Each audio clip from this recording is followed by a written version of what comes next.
मस्के सारख्या लोकांच्यामुळे शिवसेनेची वाताहत झाली। आज जे महाराष्ट्रातील जनतेने त्यांना नाकारलं, दिल्लीतील सरकारला नाकारलं, यापासून काही धडा घेतील अशी आमची अपेक्षा होती।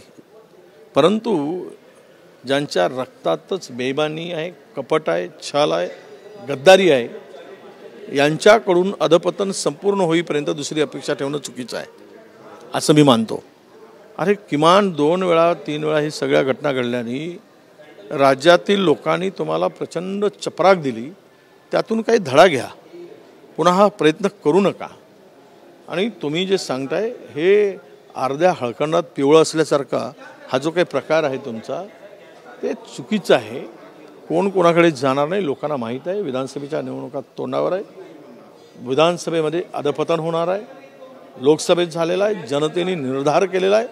अशा वेळेस तुम्ही जे काही वक्तव्य करताय यातून तुमची वाटचाल ही असलं नसलं सगळं संपून बेरोजगार होण्याची आहे असं मला दिसते।